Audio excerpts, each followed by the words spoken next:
I still don't know how you ended up in a Scottish regiment. Well, it's simple, isn't it? I was in Norwich, having passed out as a signalman, and they had to post me to a regiment. And Do you just go and do general training in Norwich, yes? It doesn't matter where you come from. no, I was sent to the 49th Division, which had just come back from Iceland, and its divisional sign was a polar bear on an iceberg. But, A glacier, me. I was in Norwich. I was sent to Norwich anyway, and I was interviewed by this officer. Now, Davies, I've got to post you now. What do you fancy? Sappers are quite nice, you know. I said, no, I'm not interested in the engineers at all. I said, what would you like then? I said, I want to go into tanks. Oh, well, we haven't got any armour here. You can't go into a tank. So he said, what about so-and-so? And he'd go on, you know. I said, no, look, I'm not interested. God, I was only 19 and I was treating him like an idiot, you know. And he said, oh, well, that's it. He said, leave it. He said, I can't waste any more time on you. I'll see you the same time next week. So I spent a week now in Norwich. The RSM there came to me and said, do you play football? I said, yes. I said, I play for my school. I said, what position were you? Wing forward. Oh, excellent. He said, we're in some competition next Saturday morning in Norwich. Be there. He gave me the time and all that. He said, and well, you're in the team. So I went to the place, and I was wondering why all these other chaps are having these round balls, you know. I thought, you don't play rugby with a round ball. I went there, and I realised when the match started, it was a soccer match, you know. God, I was hopeless. He never asked me again. But anyway, the following Monday, I turned back to this officer. Oh, no, I'm going to post you now, Davies. So see what you're going to go. What about the sappers? You know, he goes through the drill again. I'm not interested in the engineer. Well, I said, where do you come from? Neath. Just a regiment for you, he said. Neath. The Scottish horse. So I said, Neath? The Scottish horse? Yes, man, I'm not ignorant. I know where Leith is, he said. So I didn't argue anymore. I thought, oh God, the man drive me mad. So I went. He said, well, wait here now. I'll send you to your regiment. So I waited there, and then a chap with a Scotsman with a bonnet comes. He says, he comes to pick me up, and it took me to Sheringham. The regiment was in Sheringham, on the cliffs right on the top of Sheringham, beautiful place. And I went there, and it's about 4 o'clock in the afternoon now. And the chap said, this is where the signals are. All right, thank you. It was a lovely, beautiful private house on top of the cliffs. So I went in there, and I said, hello there, and there's no response at all. So I wandered around a bit, and I thought, well, I better not go too far. And I sat downstairs on something. Then I heard a movement upstairs. So I went up the stairs, and I said, hey, anyone here? And eventually a voice said, yeah. So I went there, and there was a chap in bed. And I said, look, I've just been posted here. I said, I'll hang around. Right you are, boy, he said. So I said, you're not Welsh, are you?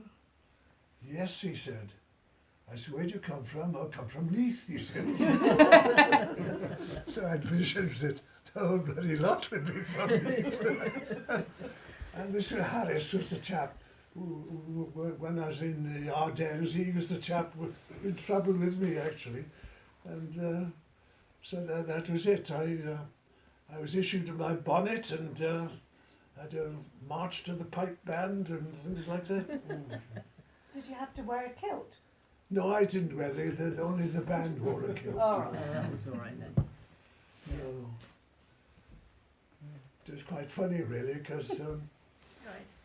I was in Southend waiting to I'll sit down. go on a landing craft to go to Normandy. And In Southend. yes.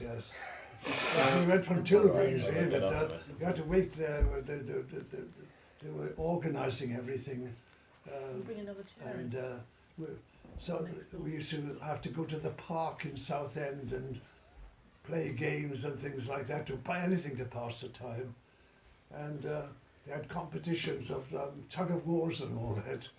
And one of the things would be to pull against the pipe band. And the park was full of mothers with their children and all that, you know, quite very interested onlookers at all this. And so the pipe band had to be one of the teams, and one of the gunners was they were the other team, and they were pulling, and the pipe band had their kilts on, and they don't wear anything underneath the kilt, and they were pushing it in. These women were changing ends all the time. Oh dear. Mad. Kill them with the stream, women. Kills. I don't know.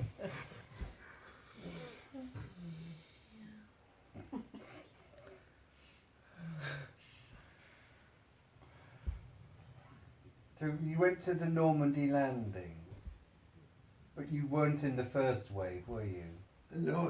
It was the regiment was the guns and all that went on the first one, but only the essential things went because obviously you had to get a hell of a lot of people across in a very short time. But I went 2 or 3 days later, and And the Germans had gone by the time you arrived.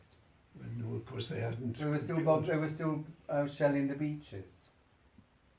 No, they weren't shelling the beaches, but we went on this landing craft, and it set sail at about 11 o'clock at night, I suppose, and went across to Normandy and came to the beach there.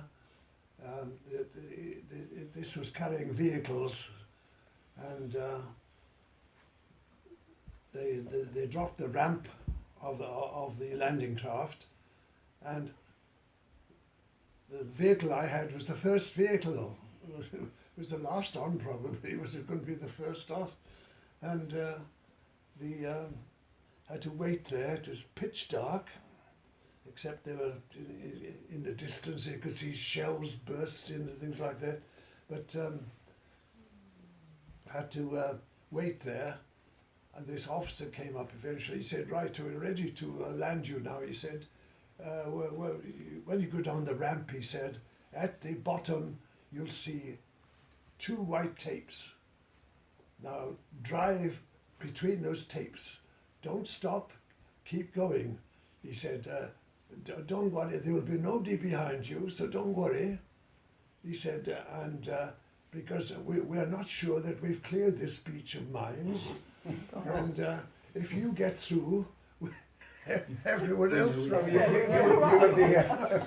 It was terrible. I sat on my steel helmet.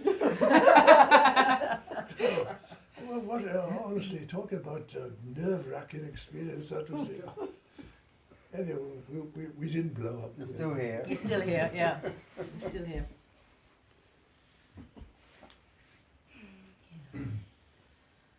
Yeah, when we got there, it was we were in an orchard. We were, and all my vehicle was in an orchard. Anyway, it was it had radio equipment in and all that, and you didn't stay in a group at all because German fighters were coming across all the time over the thing, and if they saw anything interesting, they just fired on it, and.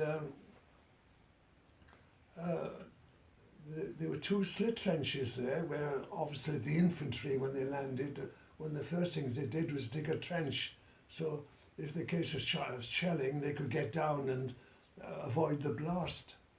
So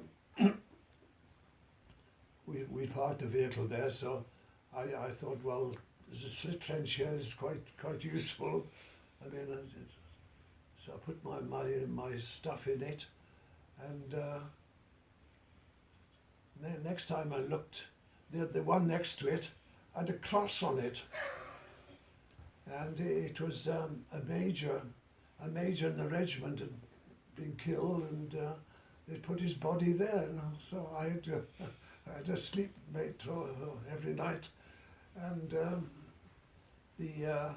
he was the son of a very famous Scottish firm.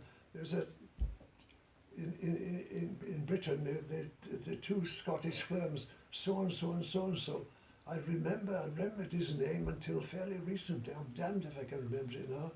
But he was the son of the people who ran this huge huge concern in the country. But he wasn't there long. They took his body away fairly quickly. But after that, we moved to just about every other day, I think, and we went to a place called Caen in France, a beautiful town, I should think, a city, Caen, and it had a canal there, and a huge plain, Caen. God, we went along it. There'd been a battle between the Germans and the Americans and British tanks. And we went for miles, and there were nothing but burning tanks there with bodies still in them. Oh, the smell was terrible. And all the Allied things had a white star painted on them. And the Germans had the Swastika. what was it called? The Swastika. swastika, yeah. Swastika. And all the tanks there, God, there must have been, well, at least 100 tanks there, all on fire. There was only one with a swastika on it I saw. And I thought afterwards, well, that officer did me a blooming big job, because I wanted to go into tanks. It would have been terrible to have been in a tank battle and see all these tanks on fire, and the bodies half in them, and terrible. But this place, Caen, oh God, when we woke up next morning, we slept out there on the plain. When we woke up, God, we were all bitten to bits of mosquitoes. It was worse than anything I ever encountered in India. God. Oh, dear, it was terrible.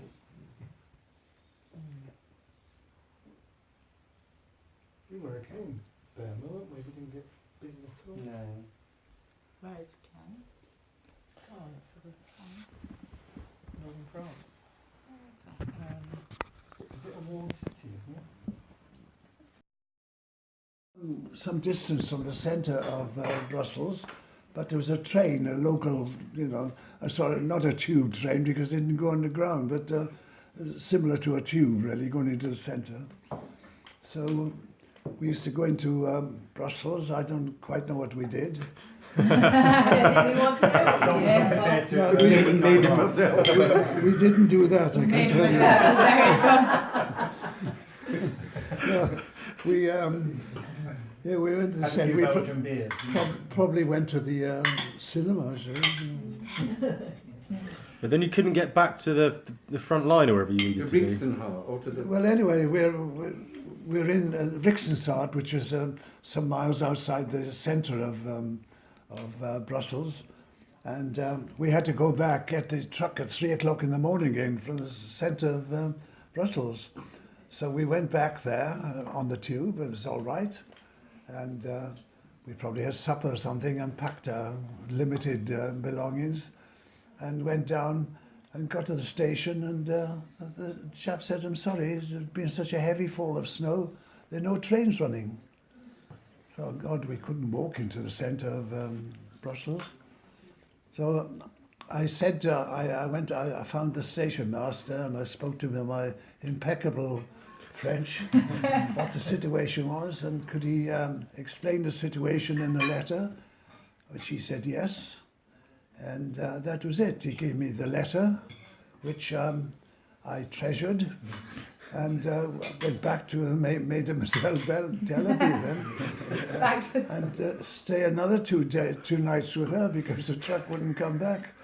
And we did that, and on the second occasion we got there anyway at 3 o'clock in the morning and got in the truck, and that was it. When we got back to wherever we were in the Ardennes, out in the middle of the snow, we got out of the truck and then we're under arrest for desertion. So Been gone about 3 days. You deserted Mademoiselle, whatever, she'd made a complaint. no, anyway, next morning the colonel was in bed with flu, and they got him out of bed to try us, and they'd put a table and a few chairs in the snow, in the middle of the snow, and we were being tried there.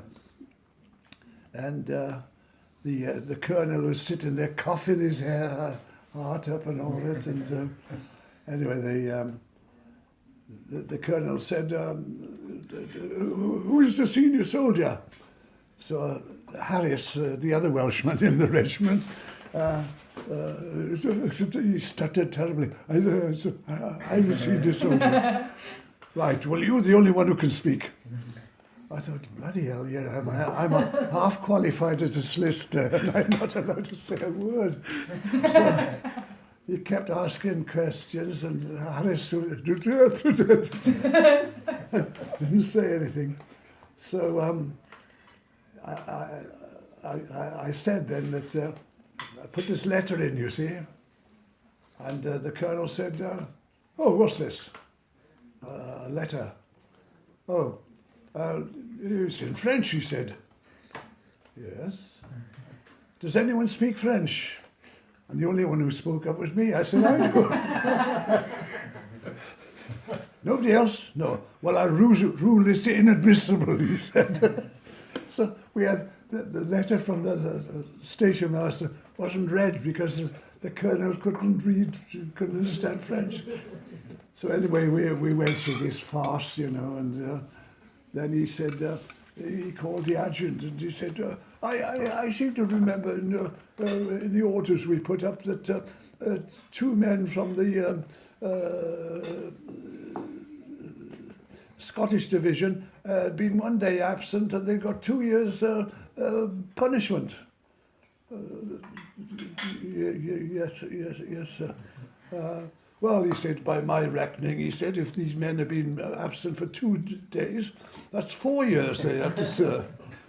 Yes, sir, but I'm terribly sorry, I forgot to put the thing up, he said. It's silly.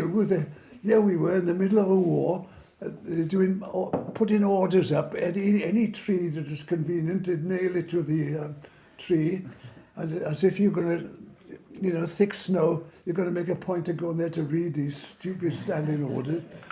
He said, oh well, and then they went on, the farce went on for a long time. And then he said, right, and I don't know, what we weren't punished, so many days royal warrant, which meant for every day you lost 2 days pay or something, and everything like this. And it cost us a fortune in pay, all these things they did. And then they said, and then we had to do our duty as normal. That when you finish your duty, you had to report. Anything wanted anything done, you had to do it. So I'd be on the set all day and finish about 5 o'clock, and then have to go report to the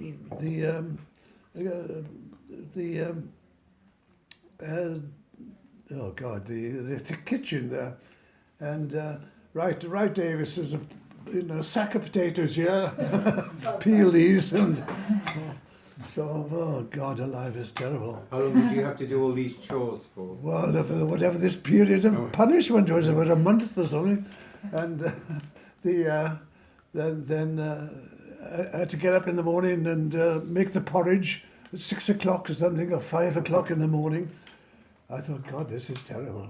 And, so I saw Frank Harris. I said, how's it going, Frank? Oh, pretty grim, he said. I said, what additional duties? He said, oh, I haven't done any, he said. I'm a linesman, he said, and we've got no linesman, so we're very short. So I said, oh, yes, he said, I don't do all these duties, he said. I tell them I'm busy. Well, I said, if you're short, haven't you got room for one more? Yes, he said. Oh, I said, right. So that night I reported to Harris, and he got his jeep out. And he said, oh, there's the line to the division is broken down somewhere. He said, we better go out and find it. And it was a very slow process. There was thick snow everywhere on the side of the road everywhere. And we're in this jeep which had no real body to it, and drove along. And he'd drive about quarter of a mile, stop. We'd try and find this line which is laid at the side of the road somewhere, in the thick snow. Try and find it, and then you'd plug in your telephone and ring, and either it would ring the regiment, or it would ring the division. So you knew that. Somewhere where, which direction the line was broken. So it did this, went on, and eventually you found it and repaired the thing, and then go back then, by which time, it might have been 2 or 3 in the morning, and nothing else to do. You go to bed then, and so that's the finish. And the cookhouse got fed up of complaining about her not turning up, so they forgot all about it. That must have been a very harsh winter, because they never used to have snow. It was very hard, this winter was there.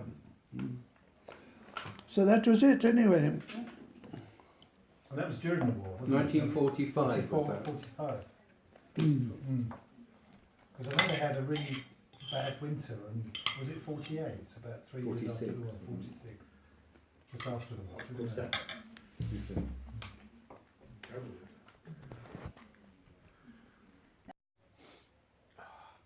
Where were you in India? All over, or just in one city? Well, Bombay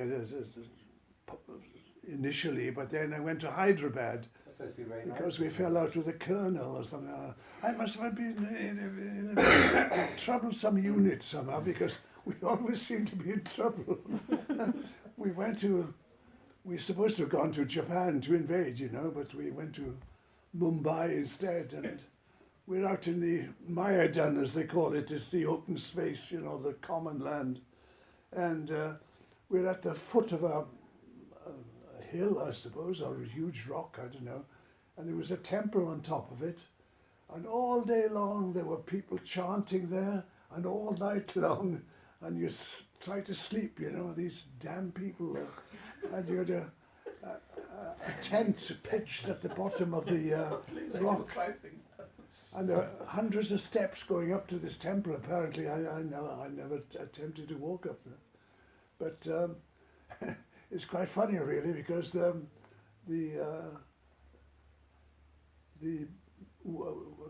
chap would come round with a string of girls. Yeah, Girls.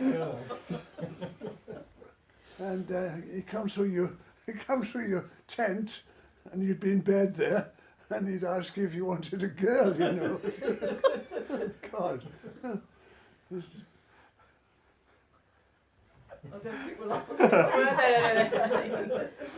Obviously, you refused every time, Grandpa. Well, I mean, even if I'd been tempted, I wasn't going to do it. There were 5 other chaps in the tent. There were 6 beds in it. Well, presumably he must must have had some takers, or else he wouldn't have done it. Well, I suppose so. I never inquired. Probably I mean- best not. Well, when at 6 o'clock in the evening, you had to bring the walls of the tent were canvas, and you had to bring them right round, and you had to make sure that your mosquito net was down and tucked in, and all that, all sorts of precautions to make sure you weren't bitten by a mosquito. Yeah. So it became very private from about 6 o'clock onwards because it was enclosed completely. And you're in bed in your mosquito net. I mean, there was a degree of privacy with that. What was the food? You had army food, or did you eat local food? Oh, you're not in the Mayadun. You couldn't get anything. It was just wild land. But no, when we were near civilization, it was you could get quite good meals.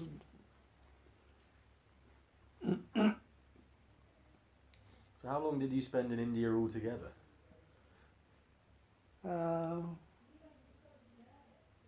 It must have been close on a year, I should think. Hyderabad was beautiful. Oh gosh, it was beautiful. The Nizam's palace there was wonderful, and we were in a Secunderabad, which was the military part of Hyderabad, and I was in hospital there for a while. It's a beautiful hospital. Oh gosh, I had a bed there and a lovely balcony and beautiful gardens around it. I said, sorry to get better. What was wrong with you? So I had sinusitis. Oh God, you try to drill in the climate of India on a very hard surface when you got sinusitis. Go, just about drove me mad. Is that all you were doing most days? Was a bit of drill and? I can't remember much what we did. We must have done. I could have drilled all day. Would have been dead. No, I don't know what we did. Everything. The date something was going to happen and all that.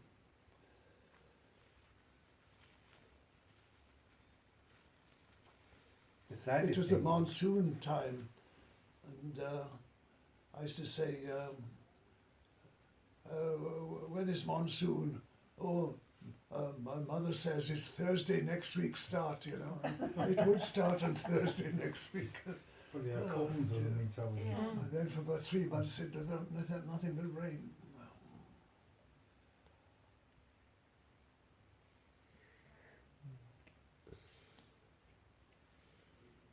What was your role in Palestine then?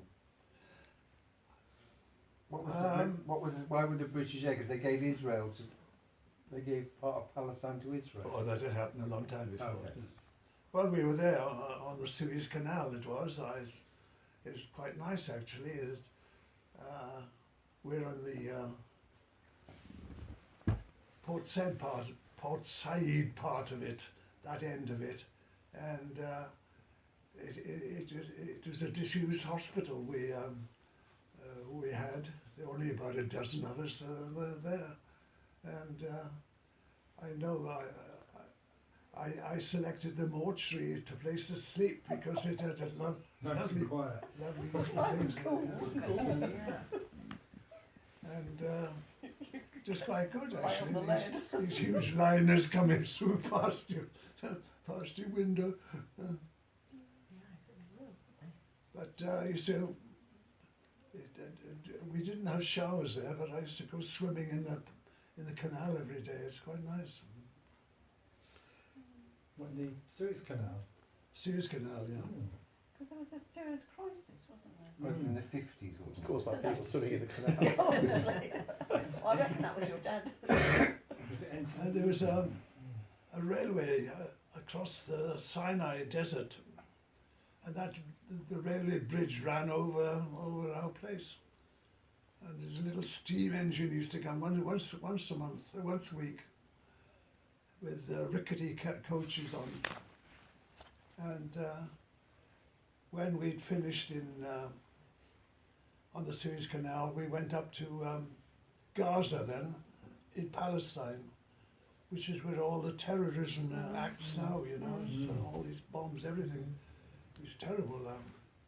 And we didn't have any accommodation. They just put a few tents up in the desert and surrounded it by tons of barbed wire. And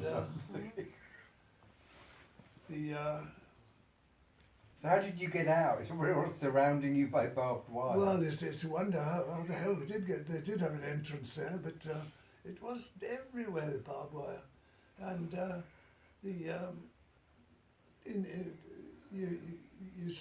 you put your own tent up, and you had your tents there, just 60 in a tent, and there were no facilities there at all.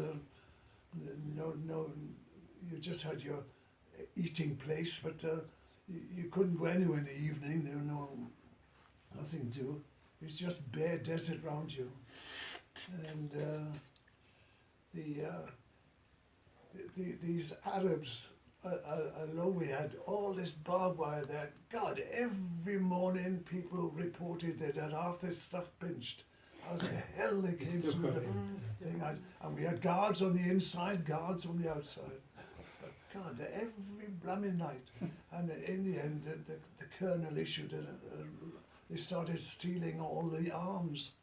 And he said, right, in future, you're all personally responsible for your rifles.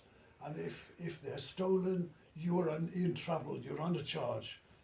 So every night I used to have to sleep on top of my rifle, honestly, because these people, I thought, God, I don't know. Well, they didn't slit your throats. What? What, they didn't slit your Yeah, throats? they weren't didn't they? interested. You couldn't kill someone else with your throat, could you? Yeah, it was terrible. Then what were you doing there? You had to go on patrol Well, every It was day? very, very interesting. We used to go on patrol in the Sahara Desert. Didn't go in the Sinai. There was nothing to patrol there. But the Sahara Desert, we used to go on patrol and drive through all the pyramids there. God, there are hundreds of pyramids, you know, all over the place. And it was very, very interesting, really. But I had a shock one day. What were you patrolling for, though? What were you looking for? Well, we're just patrolling it to make sure that, I mean, there were nothing like camel trains going through there and all sorts of people on camels and that. And I mean, there were a hell of a lot of terrorists there. But we just drove round and made sure that nothing was going wrong, that's all. What were the terrorists blowing up and attacking? Oh, I don't know. They're doing it even now, aren't they? It is. There was a war between the Jews and the Arabs, and I had every sympathy with the Arabs because after the First World War, America and Britain decided that there should be a Jewish state. So around Jerusalem, they established, what's it called now? Israel. Israel. And the Arabs didn't like that. I didn't blame them really, but they didn't like it at all. But anyway, it was a fait accompli. But the Jews were very clever. They kept saying they didn't have enough land, so they wanted more land, taking the Arabs' land, but not taking the piece next to Israel. They take it for a couple of miles down the coast and establish some development there, and then develop in between. So it was creeping down all the way and along the Mediterranean. And the Arabs didn't like this at all, and I didn't blame them. I had every sympathy with them. And so we used to have to go on patrol at night and stop vehicles because the Arabs were bringing arms in to fight the Jews, and you had to search these vehicles, which is rather ridiculous really, because they were full of oranges and things like that. How the hell you ever, you know, you couldn't unload a huge truck full of oranges. You just, and you couldn't, it's about 6 foot of oranges there. So Put it your was bayonet in. They don't like it up. yeah, that's right. It's rather farcical, really. But that was it. Anyway, you used to be there on the one road that ran along the coast and stop these vehicles. Were there American troops or just British? No, just British. But I mean, there were terrorists there. I used to. They'd have information. There were terrorists in some houses there, so they'd have assault troops, special troops, would go to the front of the house, and then they'd select 2 or 3 of us to go to the back of the house, and you go there with your rifle, and the instruction was if anyone came out of the back door, and you shot them, and. I went on several of these, but nobody came through the back door. But I went on one, and the RSM, the Regimental Sergeant Major, was in charge of us, an absolute idiot. And he said, now, if anyone comes through that door, you are not to shoot, not to shoot. Leave it to me, I'll deal with them. And he had his revolver. So, God, there were about 2 or 3 of us there with rifles. And there was a back door of this little house which came onto a path, and the path just came down into the desert then, and we were there, and suddenly the door opened, and a young chap of about, he looked about 15 or 16, came out, rushed down there, and this RSM, he got his revolver and he fired every shot he had in his thing at this chap, and he missed every time. Good God. Well, I was very glad, really, because, I mean, I was a marksman. I could have shot him with one rifle shot, but I've often thought since I don't know, I spent a lot of time worrying about the chap I'd shot. I think I know he was a terrorist. But the RSM, I don't suppose if I'd shot and missed, I'd be on a charge, but I don't suppose he did anything to himself.